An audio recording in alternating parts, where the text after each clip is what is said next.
अस्सलाम वालेकुम, मैं हूं आपका होस्ट मलिक सियाद। तो नाजरीन, आज हम थोड़ा कंपनी के टैक्सेस के बारे में बताएंगे आपको कि कंपनी के जो टैक्स हैं वो कैसे होते हैं। और एक मेन जो बात, दिसंबर के महीने में तमाम कंपनी जिन्होंने बनाई हुई लोगों ने 1750 या 2000 कुछ मुख्तलिफ रेट्स लोग लेते हैं।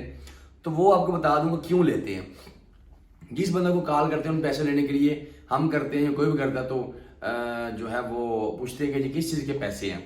तो इसलिए हम आपको बताना चाहते हैं वो ये पैसे हैं कि अगर आपने पूरा साल काम किया है, जनवरी से लेकर दिसंबर तक, आपकी रिपोर्ट्स तैयार होती है, नहीं भी भले किया तो नील रिपोर्ट भी देनी होती है। तो उसके जो डॉक्यूमेंट्स हमने बनाए होते हैं कि आज इन्होंने ये बेचा, ये खरीदा, पूरे महीने की डिटेल बनाई होती है। तो वो जो है वो हमने गवर्नमेंट का इदारा है नोटराइज, वहां से नोटिस से तस्दीक करवानी है। गवर्नमेंट के कानून के मुताबिक जो कंपनियां के अकाउंट संभाल रही हैं, जिन्होंने बनाई हुई हैं, वो 5 साल तक वो जो नोटराइज शुदा डॉक्यूमेंट्स हैं वो रखने के पाबंद है। तो अभी बंदे जो कहते हैं कि हमने तो अभी 11वें महीने में या 10वें महीने में या अगस्त में कंपनी बनाई है, तो हमें किसी के पैसे, अगर आपने कंपनी 31 दिसंबर को भी बनाई है तो आपने पिछले सारे साल का रिकॉर्ड देना है। गवर्नमेंट का रूल रेगुलेशन है। दिसंबर में कंपनी बनाई है तो फिर भी आपने ये 1750 लीरे या 15 या जो मुख्तलिफ कंपनी के मुख्तलिफ हिसाब के पैसे होते हैं ये देने पड़ते हैं। अगर ये ना दें तो आपको 10,000 से 15,000 लीरा जो है वो गवर्नमेंट की तरफ से फाइन हो सकता है।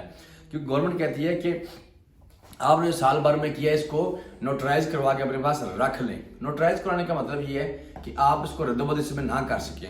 जैसे कि हमारे पाकिस्तान में पटवारी कुछ ऐसे किया करते थे कि एक उन्होंने पूरा दफ्तर बनाया था, अगर उसमें रद्दोबदल करनी तो नया दफ्तर जो है वो दफ्तर कहते हैं उसको, जो डायरी बड़ी होती है, इतना किताबचा होता है, वो लेके तो नया दफ्तर लेके नया लिखवाना शुरू करते हैं। बदले से 4-5 लाख रुपया पकड़ के तो उसमें वो कर लेते हैं। अगर गवर्नमेंट की स्टैंप लग जाए और डेट हो जाए और उसका नंबर जो है कंप्यूटर में मेंशन हो जाता है, और जब चाहे गवर्नमेंट जो है उसको चेक कर सकती है कि इस बंदे की कंपनी में क्या हुआ है और क्या नहीं हुआ, फलान डेट को क्या बेचा और क्या खरीदा, फलान महीने में इसकी क्या आमदन थी और क्या अखराजात थे। इसलिए गवर्नमेंट ने अपनी सहूलत के लिए कंपनीज को ये जो है वो मजबूरी है, ज़रूरी है गवर्नमेंट की तरफ से कि आपने ये पैसे देने हैं। और जिनके पास आप कंपनीज हैं उन्होंने वो पैसे लेकर तो इसको नोटराइज करवाना, नोटराइज करवाने के बाद अपने पास रख लेना 5 साल। और सिस्टम में भी शो होगा, नोटरी का सिस्टम जो है पूरी गवर्नमेंट के साथ अटैच है और वो चेक कर सकते हैं। तो आज की हमारी मालूमात यही थी। ये ना बंदे कहें कि मेरी कंपनी 11वें महीने बढ़ी है, अभी 10 दिन हुए हैं, 5 दिन हुए हैं। सब ने ये पैसे देने हैं ताकि आप बड़े जुर्माने से बच सकें। तो नाज़रीन, अपनी दुआ में याद रखिएगा जी। आज की हमारी कंपनी के बारे में हमारी यही मालूमात थी। अल्लाह हाफिज़।